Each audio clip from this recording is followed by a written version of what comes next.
Human cycle chapter 15 பார்த்து கொண்டிருக்கின்றோம். அதன் தலைப்பு த சூப்ரா ரேஷனல் குட். லாஸ்ட் சாப்டர்ல பேராகிராஃப் 3 and 4 பார்த்தோம். என்ன பார்த்தோம் என்பதை சற்று நினைவு கூறலாம். சப்ஜெக்டிவ் ஏஜ் என்கின்ற காலகட்டத்தில் எதற்கு முக்கியத்துவம் அளிக்கப்படுகின்றது என்றால், அறிவுக்கு அப்பால் இருக்கக்கூடிய சில விஷயங்கள், அதற்கு முக்கியத்துவம் அளிக்கப்படுகின்றது. சிம்பாலிக் ஏஜ் என்று பார்த்தோம். அதில் வெறும் சங்கேத குறியீடுகள்,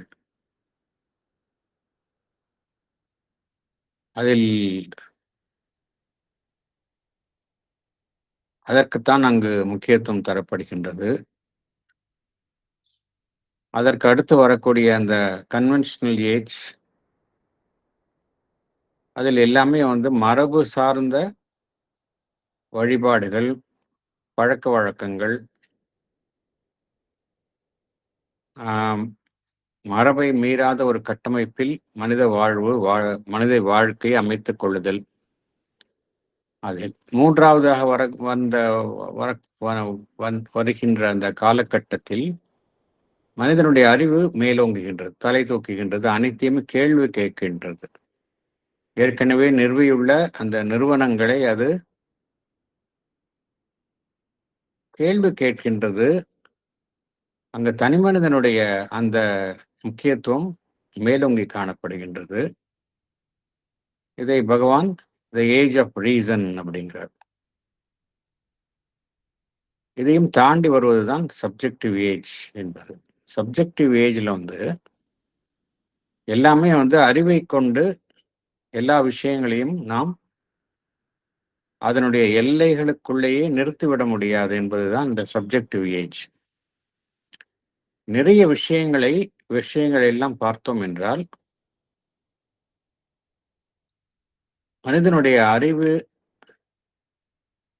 எல்லைக்கு அப்பால் இருக்கின்றது என்பதை நாம் பார்த்தோம்.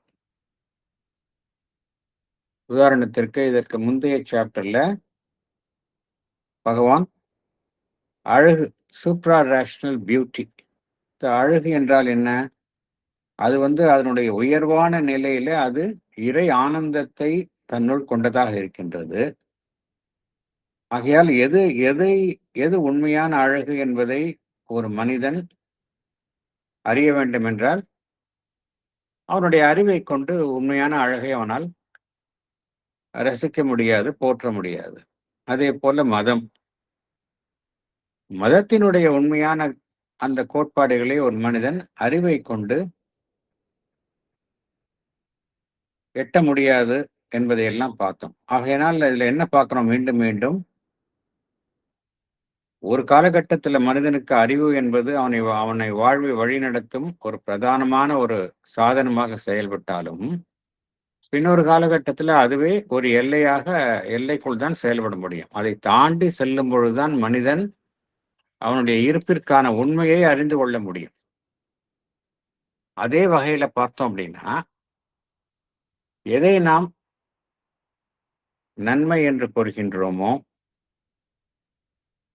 நன்மை சார்ந்த வாழ்வை எத்திக்கல் லைஃப் என்று கூறுகின்றோமோ, இது எல்லாம் பார்த்தோம் அப்படின்னா, அதனுடைய ட்ரூத் பார்க்கணும் அப்படின்னா, அது அறிவுக்கு அப்பாற்பட்டு இருக்கின்றது.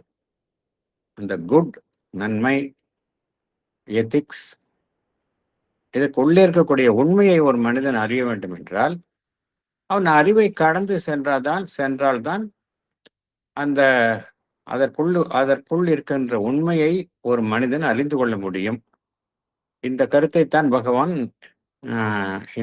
இதில் வலியுறுத்துகின்றார். இந்த உலக வாழ்வில் பார்த்தோம் அப்படின்னா, எல்லா இயக்கங்களும், எல்லா தரப்பினரும் அந்த அடிப்படையில எல்லாமே எதை நாடுகின்றன என்றால், அந்த ஏகமாக இருக்கக்கூடிய அந்த பரம்பொருள், ஒன் டிவைன் ரியாலிட்டி. அதைத்தான் அனைத்துமே நாடுகின்றன. அது மேற்புறத்தில் நம் அறிவினால் புரிந்து கொள்ள முடியவில்லை. உண்மை என்னவென்றால், அனைத்துமே அந்த பரம்பொருளைத்தான் நாடுகின்றன. இந்த பரம்பொருள்ல பார்த்தோம் அப்படின்னா, அங்க எல்லாமே முரண்பாடுகள் எல்லாம் அங்கு ஒத்திசைவுடன் பொருத்தப்படுகின்றன. அங்கு வேற்றுமைகளை நம்மால பார்க்க முடிவது இல்லை. இந்த உண்மையை நாம் எங்கு காண்கின்றோம்? மதன் ஆன்மீகம் சம்பந்தப்பட்ட விஷயங்கள்ல காண்கின்றோம். கலை சம்பந்தப்பட்ட விஷயங்களில் பார்க்கின்றோம்.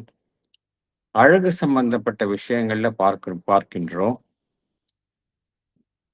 அங்க எதை காண்கின்றோம் என்றால், இந்த விஷயங்கள்ல இந்த வெளி உலக வாழ்வினுடைய தோற்றங்கள், அது தரும் அழுத்தம், அதிலிருந்து இதெல்லாம் விடுபடுகின்றோம். ஒரு மனிதன் ஆன்மீகத்தை நாடும் பொழுதோ, உண்மையான அழகு என்பதை ஒரு மனிதன் நாடும் பொழுதோ, அவன் புறவாழ்வின் அழுத்தங்களில் இருந்து அவன் விடுபடுகின்றான்.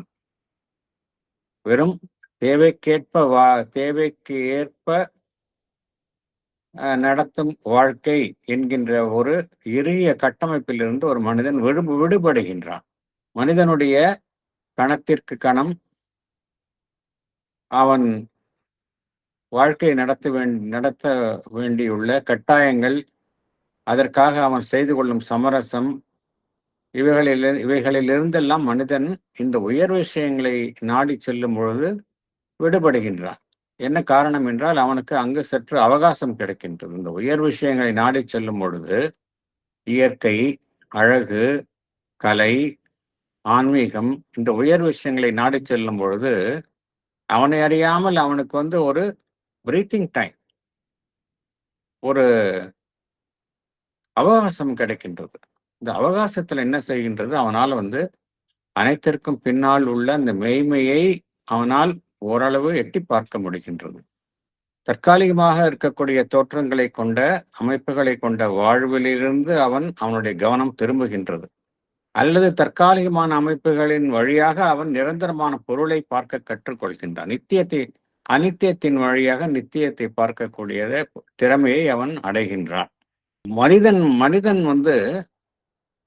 சாதாரணமாக மனிதன் எவ்வாறு அவனுடைய வாழ்க்கை இருக்கின்றது என்றால், அவன் ஒரு தேவை, அவனுடைய வாழ்க்கையினுடைய தேவை என்கின்ற ஒரு சிறைக்குள் தான் அவன் இருக்கின்றான். மனிதன் வாழ்வது ஒரு வாழ்வு என்பது சிறை போன்று இருக்கின்றது. சிறையினுடைய கண்காணிப்பாளராக யார் இருக்கின்றார் என்றால், அவனுடைய தேவைதான் கண்காணிப்பாளராக இருக்கின்றது. எல்லாமே அவசியம் கருதி, இந்த அவசியம் கருதி வாழ்வது, அவசியம் என்றான் அவனுடைய அவனை வேலை வாங்கும் எஜமானனாக இருக்கின்றது. ஸோ சாதாரண மனிதனை எடுத்துக்கொண்டால், இந்த தேவை, அவசியம், நெசசிட்டி அண்ட் யூட்டிலிட்டி, இதில் தான் அவன் சிக்குண்டு வாழ்கின்றான். ஆனால் அதே சமயம் ஒரு மனிதனுடைய ஆன்மன் அவனுடைய மனம், உடல், வாழ்வு என்கின்ற அந்த கட்டமைப்பில் இருந்து விடுபடும் பொழுது அது அவனுக்கு ஒரு சுதந்திரத்தை அளிக்கின்றது. அந்த பரம்பொருளினுடைய எல்லையற்ற அழகு, ஆனந்தம், அதனுடைய ராஜ்யத்தில் நுழைவதற்கான ஒரு சுதந்திரத்தை இந்த ஒரு மனிதனுடைய ஆன்ம விடுதலை என்பது அவனுக்கு அளிக்கின்றது. நித்தியமான விஷயங்களினுடைய அதற்கான ஒரு திறவுகோல் அவனுக்கு கிடைக்கின்றது. இதன் மூலம் இதற்காகத்தான் அவன் நாடும் ஆன்மீகம், அவன் நாடும் அந்த கலை, கவிதை, இவையெல்லாம் இந்த காரணத்திற்காகத்தான் ஒரு தனி மனிதனுக்கு மிகவும் மதிப்புமிக்க ஒரு அமைப்புகளாக விளங்குகின்றன. எதற்காக மனிதன் இவைகளுக்கெல்லாம் அதிக முக்கியத்துவம் தருகின்றான் என்றால், அவனை கட்டுப்படுத்தி கொண்டிருக்கக்கூடிய அந்த சிறைப்பட்டிருக்கக்கூடிய அந்த வாழ்வில் இருந்து தேவைகள், பயன்பாடு என்கின்ற ஒரு இறுகிய நிலையிலிருந்து அவனால் விடுபட முடிகின்றது. இத்தகைய உயர் விஷயங்களை நாடும் பொழுது அவனுடைய அந்த ஜீவன் விரிவடைகின்றது. அவன் தனக்குள்ளே இருக்கக்கூடிய அந்த உண்மையை அவன் கண்டறிகின்றான். அதனுடைய சக்தியில் அவன் செயல்பட ஆரம்பிக்கின்றான். ஆகையினால்தான் இந்த உயர்வான விஷயங்கள் எல்லாம் மனிதனை எப்பொழுதுமே ஒரு உயர்நிலைக்கு அழைத்துச் செல்கின்றன அப்படிங்கிறார். அதே சமயம் ஒரு மனிதனுடைய சாதாரண வாழ்வும் இருக்கின்றது. ஒரு மனிதன் சாதாரண வாழ்வை வாழ்ந்து கொண்டுதான் இந்த விஷயங்களையும் அவன் செய்கின்றான். சாதாரண வாழ்வில் ஒரு மனிதர்கள் மூழ்கி இருக்கும் பொழுது இந்த ஒரு உண்மை, பிரபஞ்சம் தழுவிய இந்த உண்மையை அவர்கள் காணத் தவறுகின்றார்கள். என்ன காணத் தவறுகின்றார்கள் என்றால், இந்த தோற்றங்களுக்கு பின்னால் ஒரு மெய்மை இருக்கின்றது. அந்த மெய்மையை நாடும் பொழுது அவர்கள் சுதந்திரமான ஒரு நிலையை அடைகின்றார்கள் என்கின்ற உண்மையை அவர்கள் காணத் தவறுகின்றார்கள். உண்மையிலேயே நான் எந்த உண்மையில் அடிப்படையில் இந்த அனைத்துமே செயல்படுகின்றது என்றால், நம்ம ஏற்கனவே முதலிலேயே பார்த்த மாதிரி அந்த ஏகமாக இருக்கக்கூடிய அந்த பரம்பொருள், ஒன் டிவைன் ரியாலிட்டி, அதை கண்டறிவதில்தான் இந்த பிரபஞ்சத்தில் அனைத்து இயக்கங்களும் இயங்குகின்றன என்பதுதான் உண்மை. இந்த உண்மையை நம்ம எப்ப கண்டறிகின்றோம்? நாம் இந்த உயர்வான விஷயங்களை நாடும் பொழுது இந்த உண்மையை அறிந்து கொள்கின்றோம், உணர்ந்து கொள்கின்றோம். ஆன்மீகம், கலை, ஆனந்தம் பொருந்திய அழகு, இவைகளில் இந்த விஷயங்களை நாடும் பொழுது இந்த உண்மையை கண்டறிகின்றோம். அதே சமயம் சாதாரண வாழ்வில் வாழும் பொழுது நாம் அதிலேயே மூழ்கி விடுகின்றோம். அதில் நாம் எதை தவற விடுகின்றோம்? நாம் தேடுகின்ற பொருள் அந்த பரம்பொருள் என்பதை நாம் மறந்து விடுகின்றோம். எதை தேடுகின்றோம் என்பதே நமக்கு தெரிவதில்லை.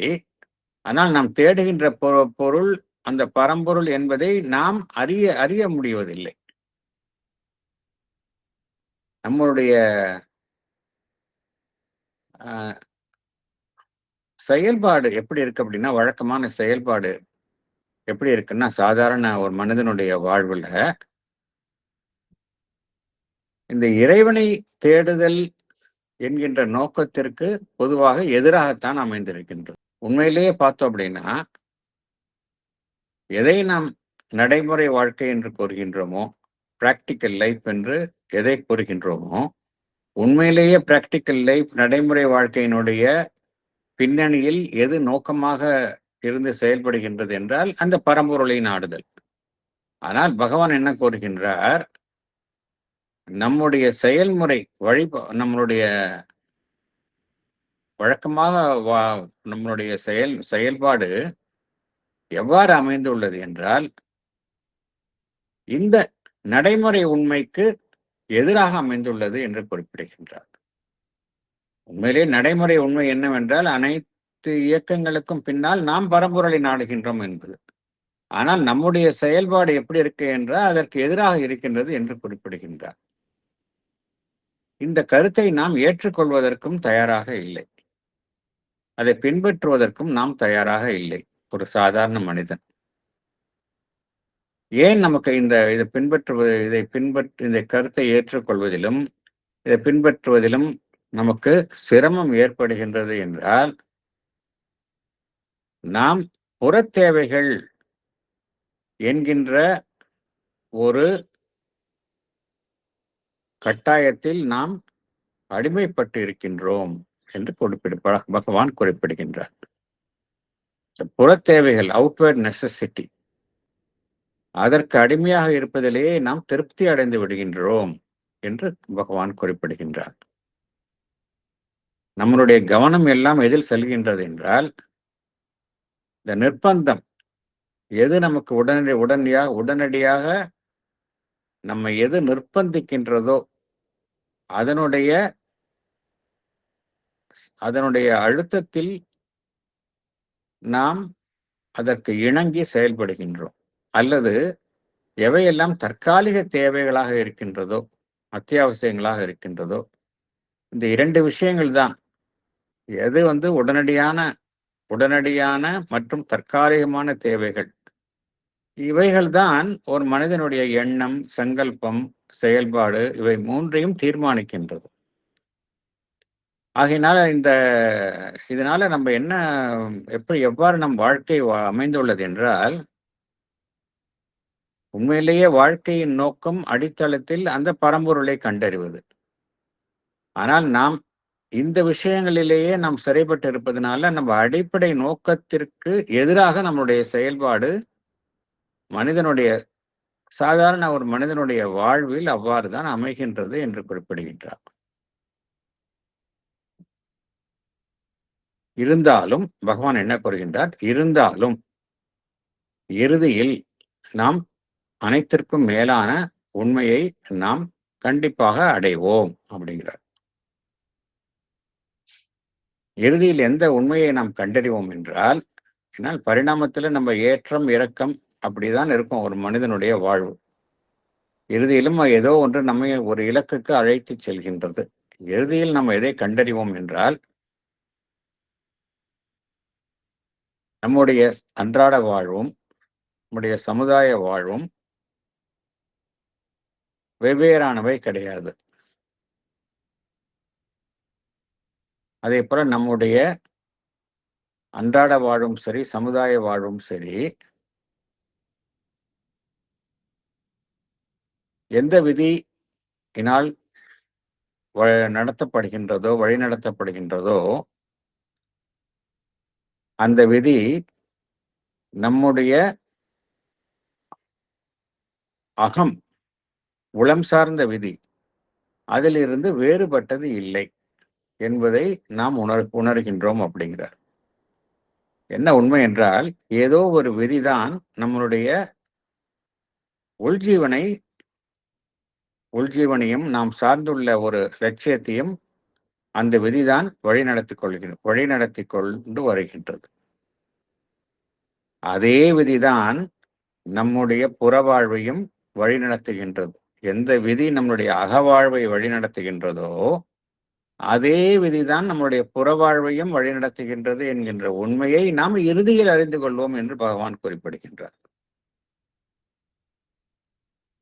புறவாழ்வில் நாம் என்னதான் அறியாமையில் செயல்பட்டாலும், இறுதியில் நம்முடைய அந்த உள்ஜீவனை எந்த விதி வழிநடத்துகின்றதோ அதே விதிதான் நம்முடைய புற வாழ்க்கையும் வழிநடத்துகின்றது என்பதை இறுதியில் அறிந்து கொள்வோம் என்று குறிப்பிடுகின்றார்.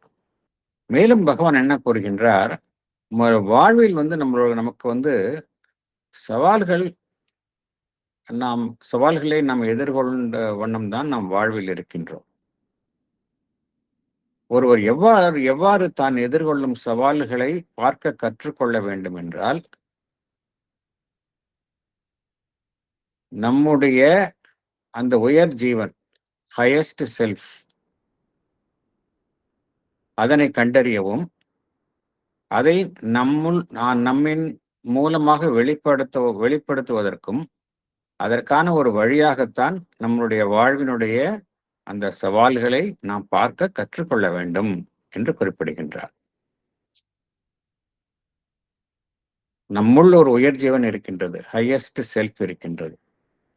அதை கண்டறியவும், அதை நம்முடைய தனி மனிதன் என்ற ரீதியிலும் ஒரு ஒட்டுமொத்த அமைப்பு என்கின்ற ரீதியிலும் வெளிப்படுத்துவதற்கான வழிதான் நம் வாழ்வில் எதிர்கொள்ளும் அனைத்து பிரச்சனைகளும் என்கின்ற உண்மையை நாம் அறிந்து கொள்ள வேண்டும் என்று குறிப்பிடுகின்றார். அவ்வாறு இந்த உண்மையை அறிந்து கொள்ளாமல் இருக்கும் வரை நம்மால வாழ்வில் நம்ம எதிர்கொள்ளக்கூடிய அந்த சிக்கல்களினுடைய உண்மையான அதற்கு பின்னால் என்ன உண்மை இருக்கின்றது என்பதை நம்மால அறிந்து கொள்ளவே முடியாது. வெளிப்புறத்தில் நாம் அந்த பிரச்சனைகளிலேயே தோண்டு போய்விடுவோம். பின்னால் இருக்கக்கூடிய உண்மையை ஒரு மனிதன் அறிந்து கொள்ளவே முடியாது என்று குறிப்பிடுகின்றார். அறிந்து கொள்ள முடியாமல் இருப்பதனால் நம்மால் அதற்கான தீர்வையும் காண முடியாது அப்படிங்கிறார். மேலும் பகவான் ஒரு கருத்தை இங்கு குறிப்பிடுகின்றார். என்ன குறிப்பிடுகின்றார்? அனைத்து வாழ்வும் அந்த பரம்பொருளால் நமக்கு வழங்கப்பட்டுள்ள ஒரு தாராளமான ஒரு பன்முகத்தன்மை கொண்ட வாய்ப்பு. அனைத்து வாழ்வும் தாராளமாக மற்றும் பன்முகத்தன்மை கொண்டு நமக்கு வழங்கப்பட்ட வாய்ப்பு. இந்த வாய்ப்பு எதற்காக நமக்கு வழங்கப்பட்டது என்றால், நமக்குள் இருக்கக்கூடிய அந்த பரம்பொருளை கண்டறிவது, அது குறித்த அனுபவத்தை நிலையாக பெறுவது மற்றும் அதை வெளிப்படுத்துவது. இதற்காகத்தான் நம்மளுடைய ஒட்டுமொத்த வாழ்வும் நமக்காக வழங்கப்பட்டுள்ள ஒரு தாராளமான பன்முகத்தன்மை கொண்ட வாய்ப்பு என்று பகவான் குறிப்பிடுகின்றார்.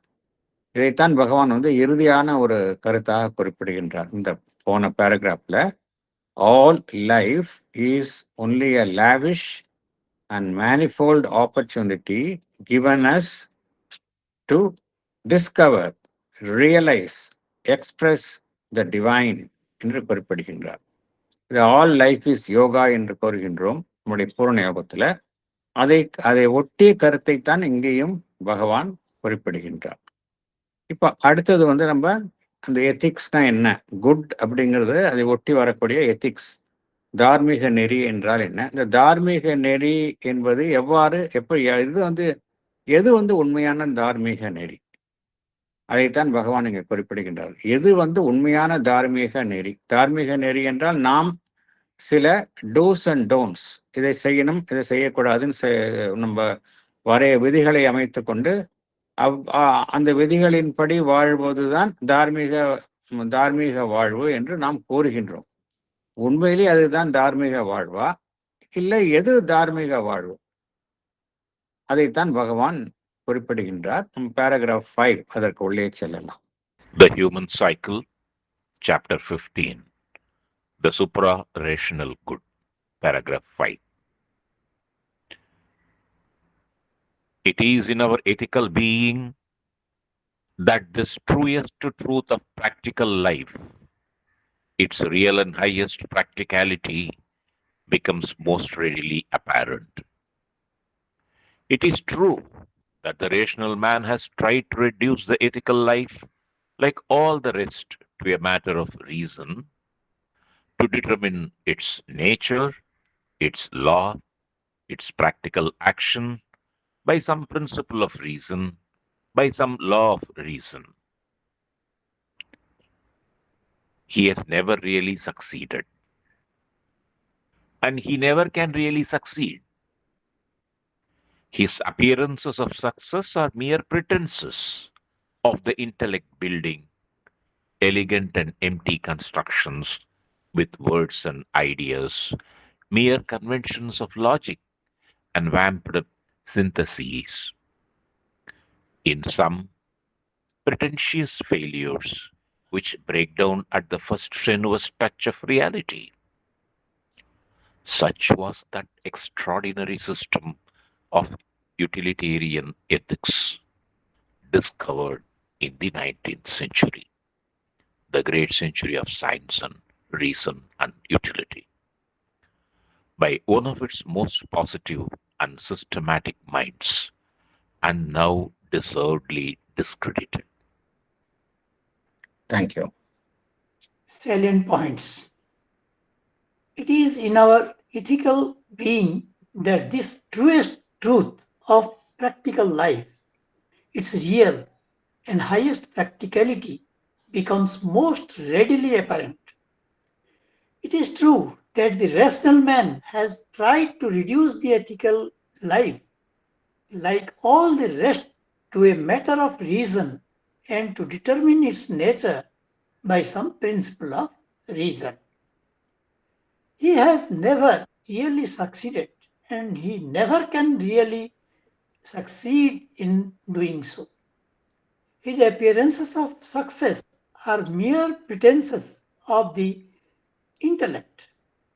They are empty constructions with words and ideas. Such was that extraordinary system of utilitarian ethics discovered in the 19th century of science and reason and utility, which has now lost its validity. நம்ம என்ன பார்த்தோம், எதை நாம் நம்முடைய நடைமுறை வாழ்வு என்று கூறுகின்றோமோ, practical life.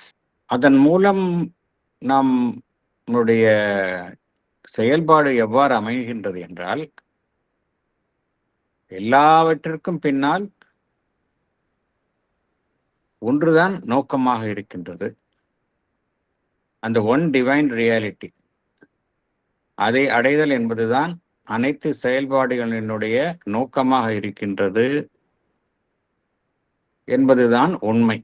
இது எப்படி பகவான் இந்த கருத்தை கோருகின்றார் என்பதை நாம் புரிஞ்சுக்கணும். இது மேலோட்டமா பார்த்தா ஏதோ ஒரு வார்த்தைகள் ஏதோ வார்த்தைகளால் அமைக்கப்பட்ட ஒரு எண்ணம் போல தோன்றும். அதுக்கு பின்னால் ஒரு உண்மை இருக்கின்றது. அதை புரிந்து கொண்டால்தான் நம்மால புரிஞ்சுக்க முடியும். அந்த என்ன எவ்வளவு அது முக்கியமான விஷயம் அப்படிங்கிறத புரிஞ்சுக்க முடியும். இங்க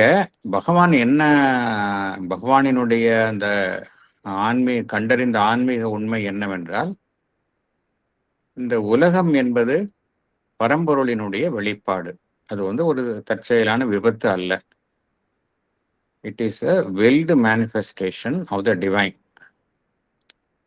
உலகம் என்பது பரம்பொருளினுடைய பரம்பொருள் சங்கல்பித்து வெளிப்பட்ட ஒரு நிலை. அப்படின்னா அதில் நடக்கக்கூடிய விஷயங்கள் எல்லாம் அதுவும் பரம்பொருளால் நடத்தப்படுகின்றது தான். இதுல என்ன உண்மையிலேயே நடைபெறுகின்றது என்றால், ஒரு மேல் நோக்கிய ஒரு பரிணாமம் என்கின்ற இயக்கம் தொடர்ந்து நடைபெற்று கொண்டே இருக்கின்றது. மேல் நோக்கிய பரிணாமம். அந்த பரிணாமம் ப்ரொக்ரெஷன்ல தான் இருக்கு. அது ரெக்ரெஷன்ல போகவே முடியாது. எல்லோருமே அடுத்தடுத்த நிலைகளில் தான் மெதுவாக அது தட்டு தடுமாறி மேலும் கீழும் அவ்வாறாகத்தான் மேலே போய் கொண்டிருக்கின்றோம். அதனால இங்கு எது நடைபெறுகின்றது? பரிணாமம் நடைபெறுகின்றது. இந்த பரிணாமத்தை தலைமை தாங்கி நடத்துபவர் யார் என்றால், இதைத்தான் பகவான் சாவித்திரியிலிருந்து வரி வருகின்றது. மாஸ்டர் ஆஃப் இவல்யூஷன் அப்படிங்கிறார். மாஸ்டர் ஆஃப் இவல்யூஷன் யார் அப்படின்னா பரம்பொருள் தான். ஸோ இந்த பரிணாமத்தை தலைமை தாங்கி நடத்துவதும் அந்த பரம்பொருள் தான். அந்த பரம்பொருளை நோக்கித்தான் இந்த இயக்கமும் நடைபெறுகின்றது. இது உண்மை. நமக்கு தெரியாது, ஆனால் அதுதான் உண்மை. நம்முடைய புற கண்களுக்கு தெரியல. நம்ம ரொம்ப மேலோட்டமா ஷாலோவா பார்க்குறோம்.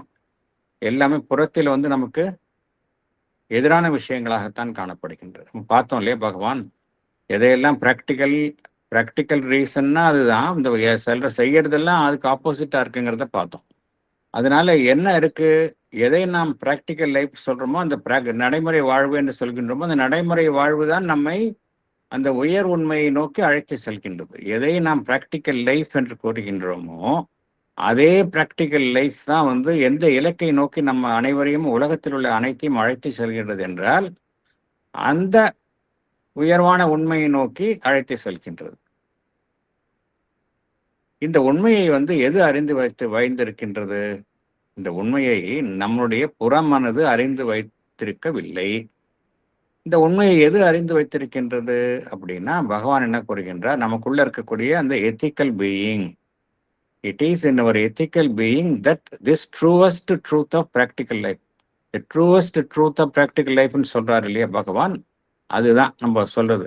எல்லாமே நடைமுறை வாழ்க்கை எல்லாமே பரம்பொருளை நோக்கித்தான் அழைத்து செல்கின்றன என்பதுதான் truest truth of practical life.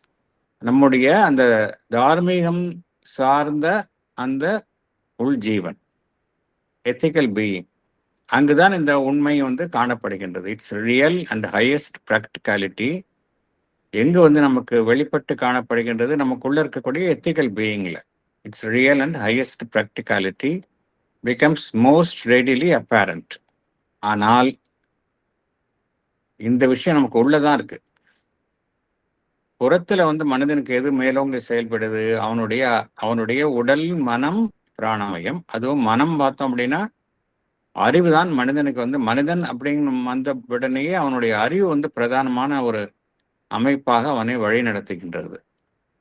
So rational man அவன் தான் இங்கு செயல்படுகின்றான். அவனுடைய அறிவுதான் பிரதானமான ஒரு அமைப்பாக இங்கு செயல்படுகின்றது. மனிதனுடைய அறிவு என்ன செய்கின்றது? ஒரு பக்கம் பார்த்தோம் நம்ம. அதனுடைய உச்சக்கட்ட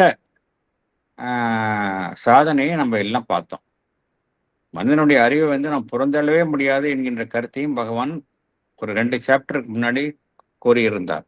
reason as a governor of life அப்படிங்கிற கருத்துல பகவான் எவ்வாறு ரீசன் வந்து நம்ம முக்கியத்துவம் வாய்ந்தது தான். ஆனால் அதே சமயம் அது என்ன செய்கின்றது?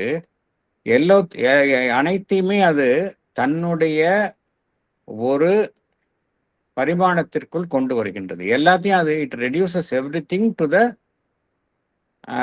அதனுடைய எல்லைக்குள் கொண்டு வருகின்றது.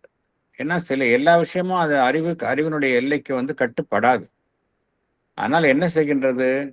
எல்லாத்தையும் அது வந்து தன்னுடைய ஒரு எல்லைக்குள் கொண்டு வருகின்றது. அதே போல இந்த தார்மீக வாழ்வு என்பதையும் பார்த்தோம் அப்படின்னா, அதையும் அது என்ன செய்கின்றது? ஏதோ ஒரு அறிவு சார்ந்த விஷயம் போன்று அதை அது பாவிக்கின்றது. அதனுடைய தன்மை, அதனுடைய விதி, அதனுடைய நடைமுறை செயல்பாடு, இவை அனைத்தையும் வந்து அறிவு சார்ந்த விதியின்படி அது அமைக்கின்றது. மனிதனுடைய அறிவு என்ன செய்கின்றது? இந்த தார்மீக நெறியையும் அறிவு சார்ந்த விதியின்படி அமைக்கின்றது. தார்மீக நெறி என்பது அவ்வாறு கிடையாது. அது அறிவுக்கும் அப்பாற்பட்ட ஒரு விஷயம், அறிவை தாண்டி இருக்கக்கூடிய விஷயம். இதில் மனிதன் இந்த முயற்சியில் வெற்றியடைந்தானா என்றால் இல்லை என்று குறிப்பிடுகின்றார். பகவான் என்ன குறிப்பிடுகின்றார்? மனிதன் இந்த முயற்சியில தார்மீக நெறியை அறிவு சார்ந்த ஒரு கட்டமைப்பிற்குள் உட்படுத்துதல் என்கின்ற முயற்சியில் மனிதன் வெற்றி பெறவில்லை, வெற்றி பெற முடியாது என்று குறிப்பிடுகின்றார். He has never really succeeded and he never can really succeed என்று குறிப்பிடுகின்றார்.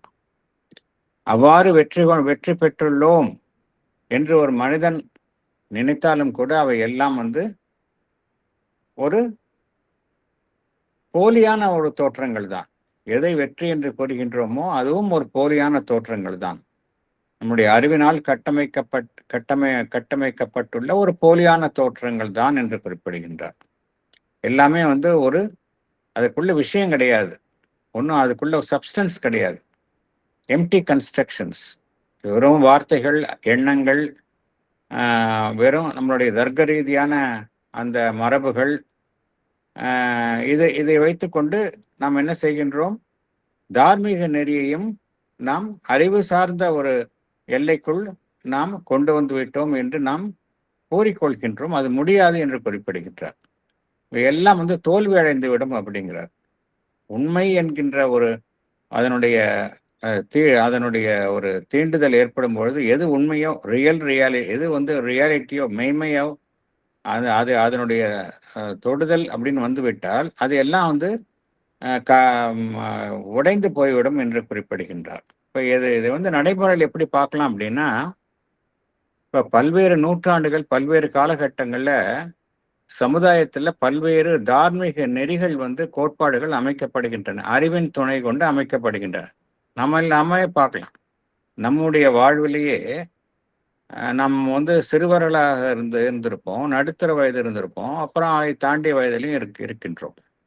ஒவ்வொரு காலகட்டத்திலையும் பார்த்தோம் அப்படின்னா நம்மளுடைய சமுதாயம், நம்மளுடைய குடும்பம், நம்மளுடைய நாடு, இதில் எல்லாம் பார்த்தோம் அப்படின்னா இந்த தார்மீக நெறிகள் என்பது இப்படிதான் இருக்கணும், இதுதான் சரி அப்படிங்கிற தார்மீக நெறிகள் எல்லாம் வகுக்கப்படுகின்றன. எல்லாத்துக்கும் பார்த்தோம் அப்படின்னா பின்னாடி வந்து there is some reason இல்லையா? அறிவின் துணை கொண்டு இந்த தார்மீக நெறிகள் எல்லாம் வகுக்கப்படுவதை நம்ம பார்க்கிறோம். ஆனால் காலப்போக்கில் நாமே என்ன அறிந்து கொள்கின்றோம்? எந்த தார்மீக நெறிகளை நாம் உயர்வாக ஒரு காலகட்டத்தில் கருதினோமோ அதே தார்மீக நெறிகள் பிறிதொரு காலத்தில் ஒரு பொருந்தாத விஷயங்களாகவும், உண்மைத்தன்மையற்றதாகவும், பொருந்தாத விஷயங்களாகவுமே போய்விடுகின்றன. காலத்துக்கு ஒவ்வாத விஷயங்களாக போய்விடுவதை நம்மளே பார்க்கிறோம். அப்படின்னா என்ன அர்த்தம்? நாம் தானே அந்த நெறிகளை அமைத்தோம். அறிவின் துணை கொண்டு அத்தகைய தார்மீக நெறிகளை நாம் தான் அமைத்தோம். அதுதான் சரி என்று ரொம்ப கடுமையான நம்ம வாதிட்டு அந்த நெறிமுறைகளை வகுத்தோம். பெரிதொரு காலத்துல பார்த்தோம் அப்படின்னா நம்ம கண் முன்னாலே பார்க்குறோம். அதெல்லாம் வந்து இன்னைக்கு வந்து இட்ஸ் நோ மோர் வேலிட் அப்படிங்கிறத நம்ம பார்க்குறோம். அப்படின்னா என்ன அர்த்தம்? மனிதனுடைய அறிவை கொண்டு இந்த தார்மீக நெறிகள் எல்லாம் அமைக்க முடியாது என்கின்ற உண்மையை நாம் அறிந்து கொள்கின்றோம். இதெல்லாம் வந்து அறிவை கொண்டு நாம் அமைக்கும் ஒரு வெற்று கட்டமைப்புகள் என்று பகவான் குறிப்பிடுகின்றார். இது நம்ம ஒவ்வொருவருடைய வாழ்விலும் பார்க்கலாம். அதே போல எந்த தார்மீக நெறிகள் வந்து ஒரு சமுதாயத்தில் வந்து உயர்வாக கருதப்படுகின்றதோ, அதே தார்மீக நெறி வேறொரு சமுதாயத்துல வந்து பொருந்தாத விஷயமா இருக்கும். மோஸ்ட் இரலவெண்டாக இருக்கும். அப்படின்னா எப்படி ஏற்றுக்கொள்வது? எது உண்மையிலேயே தார்மீக நெறி? உண்மையிலேயே தார்மீக நெறி என்பது எப்படி இருக்கணும் அப்படின்னா, அறிவை கடந்த விஷயமாக இருக்கணும். அப்பதான் வந்து எல்லா இடத்துலயுமே அந்த தார்மீக நெறி வந்து பொருந்தும். எது வந்து எல்லா தருணத்திலும், எல்லா காலகட்டத்திலும் அந்த ஒரே நெறியாக கருதப்படுகின்றதோ, அதுதான் உண்மையாக இருக்க முடியும். காலத்திற்கு காலம், இடத்திற்கு இடம் மாறுபடும் விஷயங்களை நம்ம வந்து அது உண்மைத்தன்மை பொருந்தியது என்று சொல்ல முடியாது. ஸோ, எதனால் நம்ம வந்து சமுதாயம் எஸ்பெஷலி பகவான் குறிப்பிடுவது 19th செஞ்சுரி. கடந்த 2 நூற்றாண்டுகள்ல எஸ்பெஷலி இந்த industrial and scientific revolution, science and industrial revolution, இங்க வந்து அறிவு வந்து பிரதானமாக செயல்பட்டது. எல்லாமே யூட்டிலிட்டி என்கின்ற ஒரு அமைப்பில் தான், அந்த அடிப்படையில் தான் செயல்பட்டன. யூட்டிலிட்டேரியன் எத்திக்ஸ், இதை பகவான் என்ன குறிப்பிடுகின்றார்? யூட்டிலிட்டேரியன் எத்திக்ஸ் என்று குறிப்பிடுகின்றார்.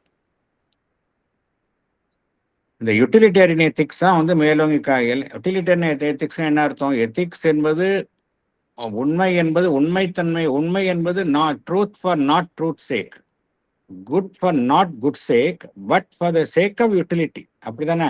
எனக்கு இன்னைக்கு வசதியா இருக்குன்னா அது எத்திக்ஸ்ன்னு சொல்லுவேன்.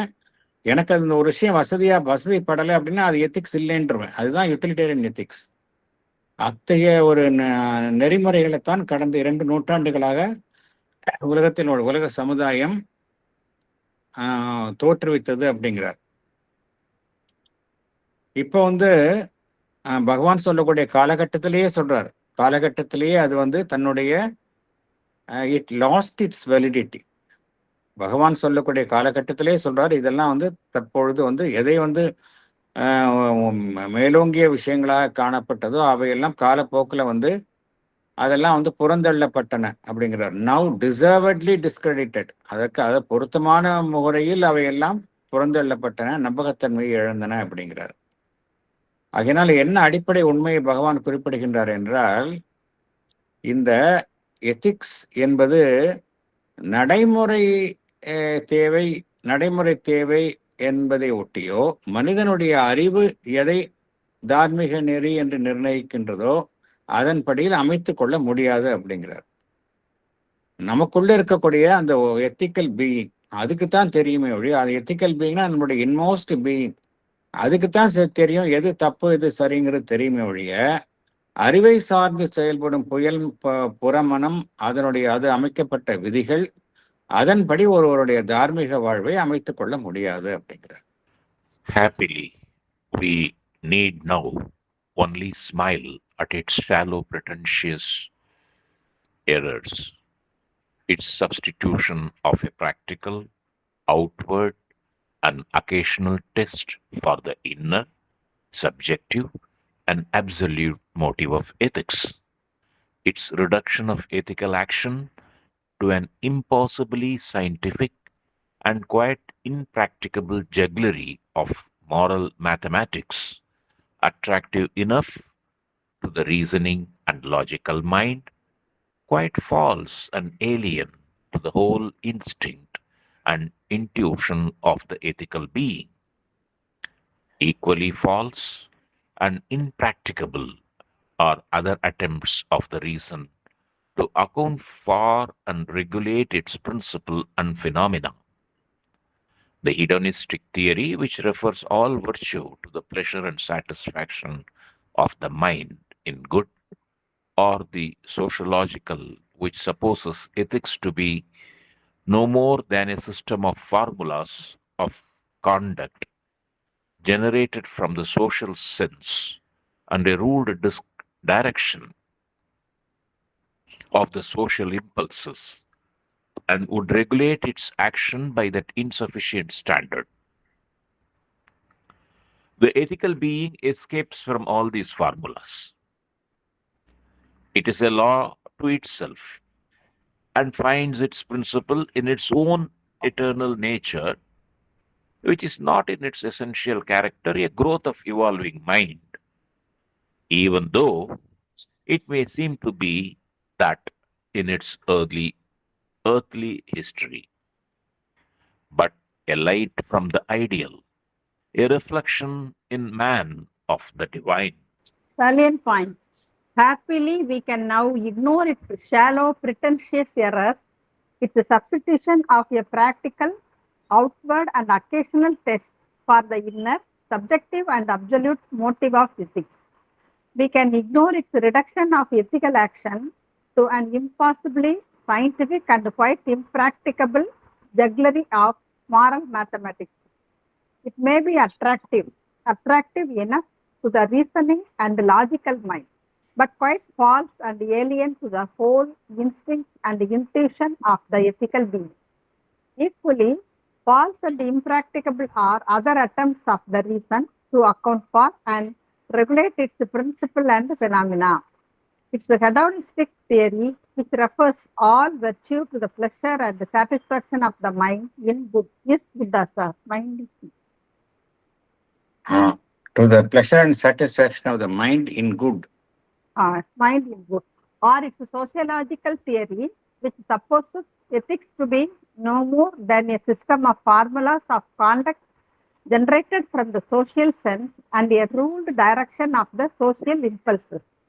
The ethical being escapes from all these formulas. It is a law to itself and finds its principle in its own eternal nature. It is not in its essential character a growth of evolving mind. It is a light from the ideal, a reflection in man of the divine. ஒரு மனிதன் கிட்ட இருக்கக்கூடிய அந்த உள்ஜீவன்ல இருக்கக்கூடிய அந்த ethical being, பகவான் ரெண்டு விஷயங்களை இங்க வேறுபடுத்தி காட்டுகின்றார். ஒன்று, அறிவையினுடைய துணை கொண்டு செயல்படும் ஒரு மனிதனுடைய மனம், இது ஒரு பக்கம் இருக்கு. இன்னொரு பக்கம் ஒரு மனிதனுடைய உண்மையான ஜீவன்ல இருக்கக்கூடிய அந்த எத்திக்கல் பீயிங், தார்மீகம் நெறி சார்ந்த ஒரு மனிதனுடைய உள்ஜீவன். தார்மீக நெறி சார்ந்த உள்ஜீவன் அப்படின்னு பகவான் குறிப்பிடுவது என்னவென்றால், ஒரு மனிதனுடைய உள்ளிருக்கக்கூடிய அந்த ஜீவன் அவனுடைய அந்த சைத்திய ஜீவனுடைய வழிகாட்டுதலின்படி நடக்கக்கூடிய அமைப்பு, அதைத்தான் இங்க பகவான் குறிப்பிடுகின்றார். எந்த மனிதனுடைய உள்ஜீவன் அவனுக்குள்ள இருக்கக்கூடிய அந்த சைத்திய ஜீவனுடைய வழிகாட்டுதலின்படி அது எது சரி எது தவறு என்று அவனுக்கு அறிவுறுத்துகின்றதோ அதனுடைய வழிகாட்டுதலின்படி நடப்பது, அவனுடைய ஜீவனுடைய எந்த பகுதி இந்த வழிகாட்டுதலை அவனுக்கு வழங்குகின்றதோ அதுதான் எத்திக்கல் பீயிங். பகவான் இங்க அதுதான் குறிப்பிடுகின்றார். எத்திக்கல் பீயிங்னா என்ன அர்த்தம்? அதுதான். அதே சமயம் ஒரு மனிதனுக்கு புற மனம் இருக்கின்றது, அறிவு என்கின்றது இருக்கின்றது. இந்த உள்ளிருக்கக்கூடிய அந்த எத்திக்கல் பீயிங் என்பது இந்த மனிதன் வகுத்துள்ள இந்த ஆர்டிஃபிஷியல் விதிகள் இதுக்கெல்லாம் கட்டுப்படாது. ஏன்னா மனிதனுடைய ஆன்மன் பார்த்தோம் அப்படின்னா, அது ஆன்மனுக்கு எது சரி எது தவறு என்பது மிகச் சரியாக தெரியும். அது மனம் அமைத்து வைத்துள்ள அந்த புறக்கட்டுமைப்புகளுக்கெல்லாம் அப்பால் செயல்படுவது. அதனுடைய தன்மை எவ்வாறு இருக்கும்? சாஸ்வத தன்மையை கொண்டதாக இருக்கும். அதுதான் நம்ம புரிஞ்சுக்கணும். நம்முடைய புறமனதை அடிப்படையாக கொண்டு செயல்படும் இந்த தார்மீக நெறி என்பது காலத்திற்கு காலம் மாறிக்கொண்டே இருக்கும். அதுல ஒரு சாஸ்வத தன்மை கிடையாது. ஒரு சமயம் ஒன்றை நாம் நன்று என்று கூறுவோம், பெரிதொரு சமயம் வேறொன்றை நன்று என்று கூறுவோம். அதனால சாஸ்வத தன்மையை நம்ம அங்க இருக்காது. ஆனால் இந்த உள்ள இருக்கக்கூடிய இந்த எத்திக்கல் பீயிங் என்று பகவான் குறிப்பிடுகின்றாரே, அதனுடைய தன்மை எவ்வாறு இருக்கும்? சாஸ்வத தன்மையை கொண்டதாக இருக்கும். பரிணாமத்திற்கு உட்பட்டு செயல்படும் மனதினுடைய தன்மையை அது கொண்டதாக இருக்காது. புறமனது எப்படி இருக்கு? நம்மளுடைய புறமனம் எவ்வாறு இருக்கின்றது? பரிணாமத்திற்கு உட்பட்டு செயல்படுகின்றது. ஆனால் அது எப்படி இருக்கு? அது எப்பொழுதுமே எட்டர்னலா இருக்கக்கூடிய உண்மை, சாஸ்வதமான உண்மை. அதைத்தான் அது வலியுறுத்தும் உங்களுக்கு. அதே போல அது எதன் அடிப்படையில் இது சரி, இது உண்மை என்கின்ற ஒரு வழிகாட்டுதலை நமக்கு வழங்குகின்றது என்றால், அதற்கு மேலிருந்து ஒரு ஒளி கிட்டுகின்றது. அதற்கு கிட்டக்கூடிய ஒளி என்பது அறிவு சார்ந்த மனம், அதிலிருந்து கிட்டக்கூடிய ஒரு வழிகாட்டுதலோ ஒளியோ கிடையாது. அதற்கு கிட்டக்கூடிய ஒளி என்பது மனிதனுக்கு உள்ளிருக்கக்கூடிய அந்த பரம்பொருள், அதிலிருந்து கிட்டக்கூடிய ஒளியாக இருக்கின்றது. It is a light from the ideal, a reflection in man of the divine. அந்த பரம்பொருளினுடைய இருந்து வெளிப்படும் ஒளி அது எங்கிருந்து? அது மனிதன் கிட்ட இருந்து அது வெளிப்படுகின்றது. பரம்பொருளினுடைய ஒளி மனிதனின் மூலமாக அங்கு பிரதிபலிக்கப்படுகின்றது. a reflection in man of the divine. அங்கிருந்து கிட்டக்கூடிய ஒளி, அதன் அடிப்படையில் தான் நம்முடைய அந்த தார்மீக ஜீவன் என்பது செயல்படுகின்றது, எத்திக்கல் பீயிங் என்பது செயல்படுகின்றது என்பதை பார்க்கிறோம். ஆனால் நாம் இங்க எப்படி இருக்கிறோம் அப்படிங்கிறது தான் பகவான் ஏற்கனவே விவரித்திருந்தார். இந்த 19ஆம் நூற்றாண்டு இதுல ரொம்ப இந்த சயின்டிபிக் ரீசன் அதுதான் அது நிறைய நெறிகளை வகுத்து கொண்டு அதுதான் சரி என்று அது கூறுகின்றது. அதுல நிறைய பிழைகள் ஏற்படுகின்றன. அது வைக்கும் தீர்மானிக்கும் அளவுகோல்கள் எல்லாம் பார்த்தோம் அப்படின்னா, எல்லாமே இன்றைக்கு எது நடைமுறை, எல்லாமே புறத்தோற்றத்துல புறவாழ்வில் இன்றைக்கு எது நடைமுறையில் எது ஒத்து வரும் என்கின்ற ரீதியில் தான் இந்த விதிகள் அமைக்கப்படுகின்றன. உண்மையிலேயே எதன் அடிப்படையில் ஒரு தார்மீக நெறிமுறைகள் வகுக்கப்பட வேண்டும் என்றால், அகம் சார்ந்த அறிவுக்கு அப்பாற்பட்ட எது முழுமுதல் தன்மையில் செயல்படுகின்றதோ, ரிலேட்டிவா இல்லாம, சார்புடை தன்மை இல்லாம, இந்த முழுமுதற் தன்மையின் அடிப்படையில் தான் இந்த தார்மீக நெறிகள் வகுக்கப்பட வேண்டும். ஆனால் நம்ம எப்படி செயல்படுறோம்? எல்லாமே பிராக்டிக்கல், நடைமுறை தேவை எல்லாம் என்பதின் பெயர்ல எல்லாமே புறவாழ்வைக்கு ஒப்ப நாம் நம்மளுடைய தார்மீக நெறிகளை வகுத்து கொண்டு அதுதான் சரி என்று நாம் வாதிடுகின்றோம். இதையெல்லாம் நம்ம ஏற்றுக்கொள்ள தேவையில்லை அப்படிங்கிறார். நம்ம இக்னோர் பண்ணிடலாம் அப்படிங்கிறார். எல்லாத்தையும் அது என்ன செய்கின்றது? அது தார்மீக செயல்பாடுகளை எல்லாமே விஞ்ஞான பூர்வமாகவும் எல்லாமே ஒரு தார்மீக அமைப்பு என்கின்ற ஒரு போலித்தனமான ஒரு அமைப்பு, ஒரு போலியான உருவாக்கங்கள், கட்டுமானங்கள், அதன் மூலம் இதெல்லாம் தார்மீக நெறி, இதுதான் சரி என்கின்ற ஒரு அமைப்பை மனிதனுடைய அறிவு உருவாக்குகின்றது. அதை நாம் ஏற்றுக்கொள்ள தேவையில்லை அப்படிங்கிறார். அது ஒரு மனிதனுடைய அறிவு சார்ந்து செயல்படும், தர்க்க ரீதியாக செயல்படும் மனதிற்கு வேண்டும் என்றால் அது அந்த அவ்வாறு செயல்படும் மனம் வேண்டும் என்றால் அதனால் ஈர்க்கப்படலாம். ஆனால் அது உள்ளுணர்வை சார்ந்து செயல்படும் நம்முடைய அந்த தார்மீக ஜீவன், உள்ளுணர்வை சார்ந்து செயல்படும் நம்ம உள்ள இருக்கக்கூடிய அந்த தார்மீகம் சார்ந்த ஜீவன், ethical being, intuition of the ethical being, அதற்கு இந்த விஷயங்கள் எல்லாம் பொய்யாக இருக்கும் அப்படிங்கிறார். எது மனிதனுடைய அறிவுக்கு சில சமயம் சரியாக படுகின்றதோ, அதே விஷயம் நம்முடைய உள்ளுணர்வை சார்ந்து செயல்படும் அந்த தார்மீக ஜீவன், எத்திக்கல் பீயிங், அதற்கு அது புறம்பானதாகவும் பொய்யானதாகவும் இருக்கும் அப்படிங்கிறார். மேலும் பகவான் என்ன குறிப்பிடுகின்றார், எதையெல்லாம் நாம் புறவாழ்வின் நன்மை என்று நன்மை என்று கூறுகின்றோமோ, எதன் அடிப்படையில் கூறுகின்றோம் என்றால், எவையெல்லாம் நமக்கு இன்பத்தை தருகின்றதோ அவையெல்லாம் நன்மை என்று கூறுகின்றோம், நல்லது என்று கூறுகின்றோம். எவையெல்லாம் நல்லது என்று கூறுகின்றோம், எவையெல்லாம் நமக்கு இன்பத்தை தருகின்றதோ அதுவெல்லாம் நன்மை என்று கூறுகின்றோம். எவையெல்லாம் என்னுடைய மனதை திருப்திப்படுத்துகின்றதோ அவையே நன்மை என்று கூறுகின்றோம். இது நம்மால ஏற்றுக்கவே முடியாது இல்லையா? அப்படி இருக்கணும்னு அவசியமே கிடையாது. ஆனா அறிவை கொண்டு நாம் அனைத்தையும் பார்க்கும்பொழுது இப்படிதான் சொல்லுவோம், எனக்கு ஒரு விஷயம் மகிழ்ச்சியை தருகின்றதா அதுதான் சரி, என்னுடைய மனதிற்கு திருப்தியை தருகின்றதா அதுதான் சரி அப்படின்போம். ஆனா அந்த விஷயத்திற்கு பின்னாடி உண்மையிலேயே அந்த உண்மைத்தன்மை இருக்கின்றதா என்றால் நம்மால அதை சரியாக புரிந்து கொள்ள முடியாது.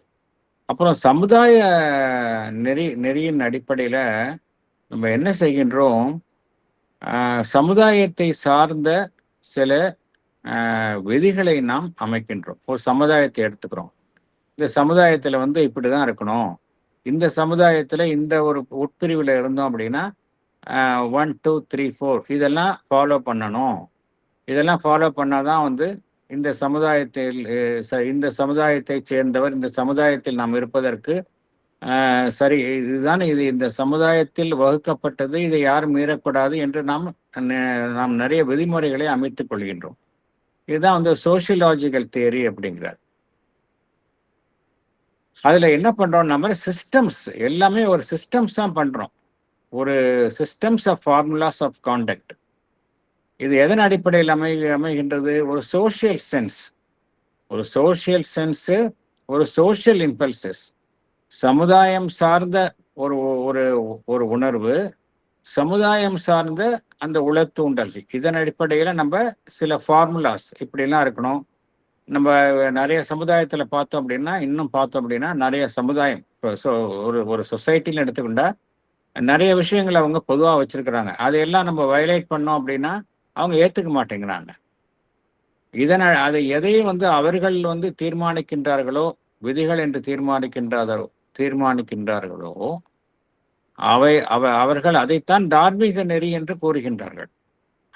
எது சமுதாயத்தால் நிர்ணயிக்கப்படுகின்றதோ அதை அவர்கள் தார்மீக நெறி என்று கூறுகின்றார்கள். இதுவும் தவறு. அதனால்தான் பகவான் என்ன கூறுகின்றார், அந்த எத்திக்கல் பீயிங், ஒரு மனிதனுக்குள்ள இருக்கக்கூடிய இந்த எத்திக்கல் பீயிங் என்பது இத்தகைய ஃபார்முலாஸ் இவை எல்லாத்தையும் அது கடந்து சென்றுவிடும் என்று பகவான் இங்க குறிப்பிடுகின்றார். Paragraph 6. Not that all these errors have not each of them a truth behind their false constructions.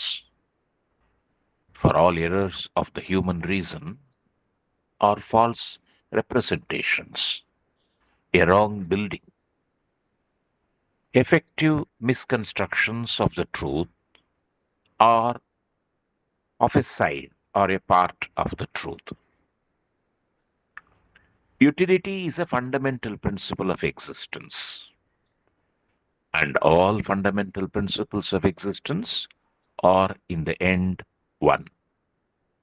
Therefore, it is true that the highest good is also the highest utility.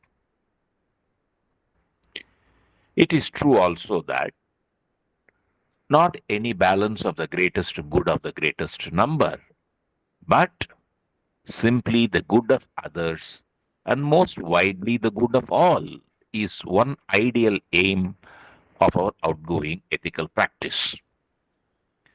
It is that which the ethical man would like to effect if he could only find the way and be always sure what is the real good of all. But this does not help to regulate our ethical practice, nor does it supply us with its inner principle, whether of being or of action, but only produces one of the many considerations by which we can feel our way along the road which is so difficult to travel. salient points. All these errors have a truth behind their false constructions. All errors of the human reason are false representations, a wrong building, effective misconstructions of the truth or of a partial truth. Utility is a fundamental principle of existence. Therefore, it follows that the highest good is also the highest utility. It is simply the good of others, and most widely the good of all is one ideal aim of our outgoing ethical practice. It is that which the ethical man would like to effect if he could be always sure what is the real good of all. But this does not help to regulate our ethical practice, but only produces one of the many considerations by which we can feel our way along the road which is so difficult to travel. Thank you. Thank you. நம்ம நிறைய பார்த்தோம். நிறைய மனிதன் உருவாக்கும் இந்த விதிகள்ல நிறைய பிழைகள் இருப்பதை பார்க்குறோம். மனிதன் தான் நிறைய விஷயங்களை வந்து சரி தவறு இப்படிதான் இருக்கணும், இந்த விதிமுறைகளை ஒரு மனிதன் பின்பற்ற வேண்டும் அப்படின்னு நிறைய அமைப்புகளை உருவாக்குகின்றான். இதில் பிழை இருப்பதை நம்ம பார்க்குறோம் இல்லையா? போன பேராகிராஃப்ல எவ்வளவு பிழைகள் இருக்கின்றது, எல்லாமே வந்து நிரந்தரத்தன்மை வாய்ந்தவைகளாக இல்லை, தற்காலிகத்தன்மை வாய்ந்தவைகளாக இருக்கின்றது அப்படிங்கிற விஷயம்லாம் பார்த்தோம். பிழைகள் இருப்பதனால இதற்கு பின்னால் உண்மையே இல்லையா அப்படின்னு சொல்லும் பொழுது அப்படின்னு அதை நிராகரித்து விட முடியாது. அதாவது பிழைகளே இல்லை என்றாலும் கூட, பிழைகள் இருந்தாலும் கூட இவைகளுக்கு பின்னால் உண்மையே சற்றும் இல்லை என்கின்ற என்ற கருத்திற்கு நாம் வர முடியாது. இந்த உருவாக்கங்கள்லாம் வந்து ஒரு பொய்யான உருவாக்கங்களாக இருந்தாலும் கூட அதற்கு பின்னால ஒரு உண்மை இருக்கு அப்படிங்கிறார் பகவான். என்ன சொல்கின்றார்? அதற்கு பின்னாலேயும் உண்மை இல்லாமல் இல்லை அப்படிங்கிறார். Not each of them a truth behind, not that all these errors have, not each of them a truth behind their false constructions. மனிதன் உருவாக்கக்கூடிய மனிதனுடைய அறிவினால் ஏற்படும் பிழைகள் இல்லையா? மனிதனுடைய அறிவினால் தான் பிழைகளும் ஏற்படுகின்றன. அறிவினால் நன்மையும் ஏற்படுகின்றது, பிழைகளும் உருவாகின்றன. நம்மால எரர் ஃப்ரீயா மனிதனுடைய அறிவை கொண்டு செயல்பட முடியாது. அறிவு என்கின்ற செயல்பட வரைக்கும் நன்மையும் இருக்கும், தீமையும் இருக்கும். ஆகையினால மனிதனுடைய அறிவை கொண்டு ஏற்படும் பிழைகள் எல்லாம் எப்படி அப்படின்னா, எல்லாமே வந்து ஒரு ஃபால்ஸ் ரெப்ரசன்டேஷன்ஸ் அப்படிங்கிறார். ஏதோ ஒரு உண்மை இருக்கு பின்னாடி, அந்த உண்மையை வந்து தவறாக இது வெளிப்படுத்துகின்றது. அதுதான், அப்படிதான் புரிஞ்சுக்கணும். மனிதனுடைய அறிவு வந்து செயல்படுகின்றது, அது பிழைகளுடன் செயல்படுகின்றது. இந்த பிழைகளோடு செயல்படும் பொழுது என்ன நடைபெறுகின்றது என்றால், ஏதோ ஒரு உண்மை இருக்கின்றது, அந்த உண்மையை வந்து தவறாக வெளியில அது வெளிப்படுத்துகின்றது. மனிதனுடைய அறிவு வெளிப்படுத்துகின்றது. அதன் மூலமாகத்தான் இந்த பிழைகள் எல்லாம் ஏற்படுகின்றது. தவறான உருவாக்கங்கள், a wrong building, உண்மையை வந்து அது தவறாக என்ன செய்கின்றது? சித்தரிக்கின்றது. effective misconstructions of the truth. இப்படிதான் வந்து மனிதனுடைய செயல்பாடு. இப்ப நம்முடைய செயல்பாடெல்லாம் எப்படி இருக்குன்னா இப்படிதான் இருக்கு. நம்ம எப்பொழுதுமே நம்முடைய சிந்தனை, அறிவை கொண்டு செயல்படும் சிந்தனையில பிழையே இல்லைன்னு சொல்ல முடியுமா நம்மால? நிச்சயமா சொல்ல முடியாது. பிழைகள் இருக்கின்றன. அதுக்காக நம்மால செயல்படாம இருக்க முடியுமா? செயல்படாம இருக்கவும் முடியாது. அதுக்காக நம்மளுடைய பிழைகளுக்கு பின்னாடி வந்து எந்த விதமான உண்மையும் இல்லைன்னு சொல்ல முடியுமானா, உண்மை இருக்கு. நம்ம நல்லா ஆழமாக உள்ளே போனா அதுக்கு பின்னால ஒரு உண்மை இருக்கு. அந்த உண்மையை நம்ம வந்து வெளியில நம்ம வெளிப்படுத்தும் போது அதை நம்ம தவறாக வெளிப்படுத்துவதனால்தான் நமக்கு வந்து பிழை ஏற்படுகின்றது அப்படிங்கிறார். பொதுவான ஒரு கருத்தை கூறுகின்றார். எப்படி அறிவை கொண்டு செயல்படும் மனிதன் எப்படி பிழைக்கு உட்பட்டு செயல்படுகின்றான், எப்படி பின்னால் இருக்கக்கூடிய உண்மை ஒரு தவறாக சித்தரிக்கப்படுகின்றது அவனுடைய செயல்பாட்டில் என்பதைத்தான் பகவான் இங்க குறிப்பிடுகின்றார். மனித வாழ்வை எடுத்துக்கலாம். இப்ப மனித வாழ்வை எடுத்துக்கொண்டால் எது ஒரு அடிப்படை விதியாக செயல்படுகின்றது அப்படின்னா, மனிதனுடைய வாழ்வை பார்த்தோம் அப்படின்னா it is a question of existence. எல்லாருக்கும் பார்த்தோம் அப்படின்னா உயிர் வாழ வேண்டும்.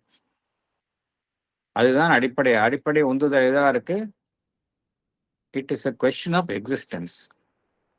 இந்த எக்ஸிஸ்டன்ஸ்ல எது அடிப்படை விதியாக இருக்கின்றது அப்படின்னா யூட்டிலிட்டி. யூட்டிலிட்டின்னா பயன்பாடு. இது எனக்கு பயன்படுமா, நான் இந்த இந்த படிப்பை படித்தால் எனக்கு வேலை கிடைக்குமா, இந்த வீட்டில் இருந்தா எனக்கு வசதியாக இருக்குமா, இந்த கார்ல போனா இது எனக்கு வசதியாக இருக்குமா, இந்த உணவை உண்டால் எனக்கு ஆரோக்கியமாக இருக்குமா. ஸோ எல்லாத்தையும் நம்ம யூட்டிலிட்டேரியன் பாயிண்ட் ஆஃப் வியூவில் தான் பார்க்குறோம். அப்படிதான் பொதுவாக மனிதனுடைய வாழ்வு அமைந்துள்ளது. ஆகையினால utility is a fundamental principle of existence அப்படிங்கிறார். அப்புறம் இன்னொரு கருத்தையும் பகவான் குறிப்பிடுகின்றார். எல்லா நம்மளுடைய மனிதனுடைய வாழ்வினுடைய எல்லா அடிப்படை விதிகளும் பார்த்தோம் அப்படின்னா இறுதியில ஒன்றுதான் அப்படிங்கிறார். எல்லா அடிப்படை விதிகளும் இறுதியில ஒன்றுதான் அப்படிங்கிறார். இறுதியில ஒன்றுதான் அப்படின்னா என்ன அர்த்தம்? இருக்கணும், அவ்வளவுதான். மனிதன் இந்த அவனுடைய எக்ஸிஸ்டன்ஸ் தான் இறுதியில அவன் உறுதி செய்து கொள்ளணும். அதுதானே ஒரு அடிப்படை விஷயமாக இருக்கின்றது. Utility is a fundamental principle of existence, and all fundamental principles of existence are in the end one அப்படிங்கிறார். அடிப்படையில நம்ம எல்லா உயிர் வாழும் அமைப்புகளையும் எடுத்துக்கலாம். நம்ம எல்லா உயிர் வாழும் அமைப்புகளும் எதில் ஒரு அடிப்படை தேவையாக இருக்கின்றது என்றால் எல்லா உயிர் வாழும் இனங்களுக்கும் அதனுடைய இருப்பை இந்த உலகத்தில் தக்க வைத்துக் கொள்ளணும். அதனுடைய இருப்பை இந்த உலகத்தில் தக்க வைத்துக் கொள்வது என்பதுதான் அடிப்படை விதியாக செயல்படுகின்றது. அதனால ஒரு மனிதனுடைய வாழ்வுல பார்த்தோம் அப்படின்னா எல்லா அடிப்படை விதிகளும் பார்த்தோம் அப்படின்னா ஏதோ ஒரு பொதுவான ஒரு உண்மையின் அடிப்படையில் தான் எல்லாமே அமைந்துள்ளது என்று குறிப்பிடுகின்றார். ஏதோ ஒரு பொதுவான ஒரு உண்மை, அந்த உண்மையின் அடிப்படையில் தான் ஒரு மனிதனுடைய அடிப்படை விதிகள் எல்லாமே வாழ்வினுடைய அடிப்படை விதிகள் எல்லாம் அதை சுத்தி தான் அமைக்கப்பட்டுள்ளன அப்படிங்கிறார். இதுல என்ன ஒரு விஷயம் நம்ம புரிந்து கொள்ளணும் அப்படின்னா, எந்த ஒரு உண்மையை நம்ம அறிந்து கொள்ளணும் அப்படின்னா, எந்த விஷயத்தை மனிதன் மிகவும் பயன்பாடு உள்ளது என்று கருதுகின்றான் என்றால், எது அதிக நன்மையை தருமோ, எந்த பொருளை உபயோகித்தால் எனக்கு அந்த பொருளின் மூலமாக அதிக நன்மை கிட்டும், அதன் அடிப்படையில் தான் நான் ஒன்றை நல்லது அல்லது நல்லது அல்ல என்பதை நான் தீர்மானிக்கின்றேன். எது அதிகபட்சம் நன்மையை தருமோ அதுதான் எனக்கு அதிகபட்ச பயன்பாட்டு தன்மையை வாய்ந்தது என்று நான் கருதுகின்றேன். இப்போ எதை நான் ஹையஸ்ட் யூட்டிலிட்டின்னு சொல்றேன், எனக்கு அதன் மூலமாக நிறைய நன்மையை கிட்டியது என்றால் அதை நான் ஏற்றுக்கொள்கின்றேன். உதாரணத்துக்கு ஒரு பொருளை வாங்குறோம், இல்லை ஒரு கார் வாங்குறோம், ஒரு வெஹிக்கிள் வாங்குறோம். இந்த வெஹிக்கிள் அந்த கார்ல எனக்கு நிறைய நல்ல பாதுகாப்பு கிடைக்குது, என்னுடைய பயணம் மிகவும் பாதுகாப்பாகவும் சுமூகமாகவும் இருக்கின்றது, அதன் மூலமாக நிறைய நன்மைகள் எனக்கு அந்த பொருளை பயன்படுத்துவதனால அதிக நன்மை விளைகின்றது என்றால் அதுதான் என்னை பொறுத்த வரைக்கும் ஹையஸ்ட் யூட்டிலிட்டி அப்படிமா. என்னுடைய யூட்டிலிட்டேரியன் வேல்யூ, அதாவது ஒரு பொருளை பயன்படுத்தக்கூடிய அந்த தன்மை எதை பொறுத்து அமைகின்றது என்றால் அதன் மூலமாக எனக்கு கிடைக்கும் மிகச்சிறந்த நன்மை, அதன் அடிப்படையில் தான் அதனுடைய யூட்டிலிட்டேரியன் வேல்யூ அமைகின்றது. இது ஒரு உண்மை. இந்த அடிப்படை உண்மையை நாம் புரிந்து கொள்ளணும். அப்புறம் ஆனால் அது மாத்திரமே கிடையாது. இதுல பகவான் வந்து என்ன கூறுகின்றார், அதன் அடிப்படையிலேயே மாத்திரம் நம்ம வந்து அனைத்தையுமே நன்மை தீமை என்று கூற முடியாது. இப்போ ஃபார் எக்ஸாம்பிள் நம்ம ஒரு ஒரு போர் புரியலாம், ஒருவருடன் போர் புரியலாம். அந்த போர் புரிந்து அதன் மூலமாக எனக்கு நன்மை அதிகம் கிட்டலாம். அதனால அந்த ஹை யூட்டிலிட்டேரியன் வேல்யூ இருக்குன்னு சொல்லலாம். ஆனால் அதை நம்ம ஏற்றுக்கொள்ள முடியுமா அப்படின்னா, அது மாத்திரம் உண்மை கிடையாது. இதுல என்ன புரிஞ்சுக்கணும் அப்படின்னா, அனைவருக்கும் நன்மை பயக்கின்றதா என்பதுதான் வந்து ஒரு சிறப்பான ஒரு உயர்வான லட்சியமாக இருக்கணும். ஒரு தார்மீக நெறியில எது வந்து ஒரு அடிப்படை விதியாக செயல்படணும் அப்படின்னா, அனைவருக்கும் அது நன்மை பயக்கின்றதா, வெறும் யூட்டிலிட்டேரியன் வேல்யூல எனக்கு அதன் மூலமாக நன்மை பயக்கின்றதா என்பதை பார்க்காமல், அனைவருக்கும் நன்மை பயக்கின்றதா என்பதுதான் ஒரு வழி நடத்தும், அது ஒரு உண்மையாக இருக்கணும் அப்படிங்கிறார். சிம்பிளி பகவான் இங்க குறிப்பிடுவது என்னவென்றால், the good of others and most widely the good of all is one ideal aim of our outgoing ethical practice. இப்படிதான் இருக்கணும் அப்படிங்கிறார். எது வந்து நல்ல ஒரு எத்திக்கல் பிராக்டிஸ்னா, மற்றவர்களுக்கு நன்மை பயக்கின்றதா, அனைவருக்கும் நன்மை பயக்கின்றதா? Simply the good of others and most widely the good of all is one ideal aim of our outgoing ethical practice அப்படிங்கிறார். இதைத்தான் வந்து ஒரு தார்மீகம் சார்ந்து வாழும் மனிதன் செயல்படுத்த விரும்ப வேண்டும் அப்படிங்கிறார். It is that which the ethical man would like to effect.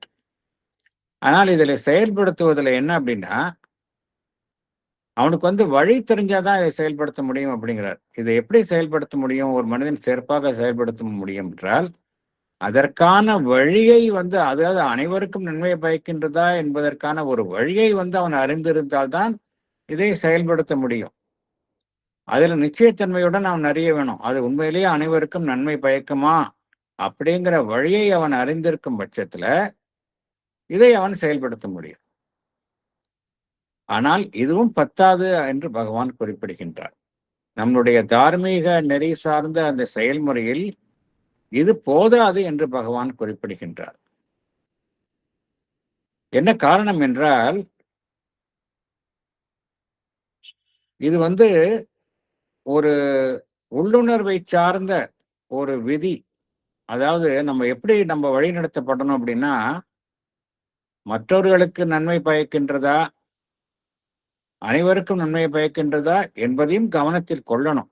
ஆனால் அது மாத்திரம் பத்தாது அப்படிங்கிறார். இதுல எதன் அடிப்படையில் ஒருவர் வழிநடத்தப்பட வேண்டும் என்றால், நம்முடைய செயல்பாட்டுல வந்து ஒரு உள்ளுணர்வை சார்ந்த ஒரு விதி, அதன் அடிப்படையில் தான் செயல்படுது. அதுதான் நமக்கு வழி நடத்தணும் அப்படிங்கிறார். அதுதான் வந்து சரியான ஒரு செயல்பாடாக இருக்கும். இந்த ஒரு விதியில மாத்திரம் செயல்பட்டோம் அப்படின்னா, அது நமக்கு அந்த இன்னர் பிரின்சிபிள், அது உள்ள அகம் சார்ந்த ஒரு விதி, அது நமக்கு கிட்டுவது இல்லை அப்படிங்கிறார். Nor does it supply us with its inner principle, whether of being and of action அப்படிங்கிறார்.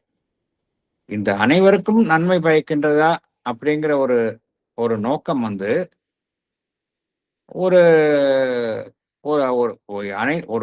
அது வந்து ஒரு பொதுவான கட்டமைப்பு தான். But only produces one of the many considerations by which we can feel our way along the road which is so difficult to travel. அதாவது ஒரு மனிதன் வந்து தார்மீக நெறியில வாழ்வை வாழணும் அப்படிங்கிற அந்த பாதையில போகும்பொழுது, அந்த பாதையில வந்து ரொம்ப கடினமான பாதை தான். ஏன்னா அந்த தார்மீக நெறியில் வாழ்வை வாழ்வது என்பது ஒரு மனிதனுக்கு வந்து ஒரு கடினமான பாதை தான்.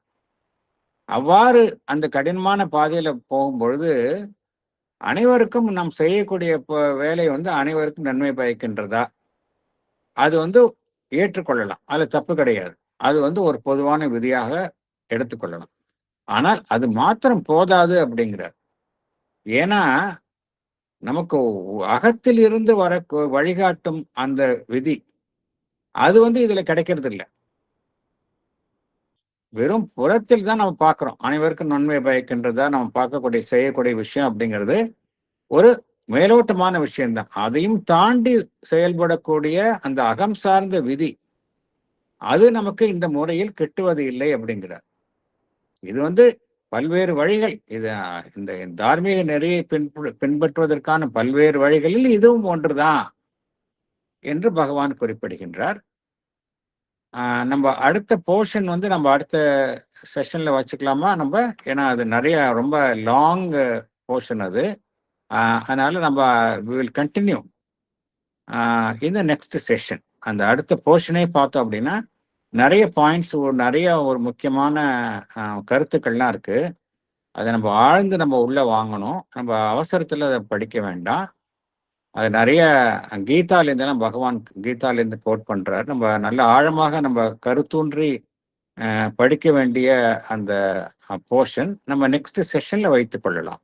ஒரே ஒரு உண்மை மாத்திரம், ஒரு மைய கருத்தை மாத்திரம் சொல்கின்றேன். அதுதான் பகவான் கூறுகின்றார். அந்த எல்லோருக்குமே இந்த ஸ்வதர்மம் இருக்கு. ஸ்வதர்மம் அதாவது ஒரு ஒரு செல்ஃப் ரோல் இருக்கு. அதன்படி செயல்படுவதுதான் உத்தமம் அப்படிங்கிறார். எல்லாருக்குமே ஸ்வதர்மம் இருக்கு. அதன்படி செயல்படுவதுதான் ஒருத்தரை சரியான தார்மீக வாழ்வுல வழி நடத்தும் அப்படிங்கிறார். அதாவது அவரவர் அவருடைய ஸ்வதர்மத்தை பயன்படுத்தி, அது தவறாக இருந்தாலும் பரவாயில்ல, சரியான முறையில் நாம் பின்பற்றி விட்டாலும் எது ஸ்வதர்மமோ அதன்படி செயல்படுவதுதான் பெட்டர். மற்றவர்களுடைய விதியை நம்ம அது என்னதான் சுப்பீரியரா இருந்தாலும் அதை செயல்படுத்துவதற்கு பதிலாக நம்முடைய அகம் சார்ந்த அந்த நெறி சுதர்மம் அதை பின்பற்றுவதுதான் சரி. அப்பதான் நம்ம சரியான முறையில தார்மீக நெறியை பின்பற்ற முடியும். இந்த கருத்தை தான் நம்ம அடுத்த போர்ஷன்ல சொல்றார் பகவான், கீதையிலேருந்து கோட் பண்ணி. நம்ம அடுத்த செஷன்ல பார்க்கலாம்.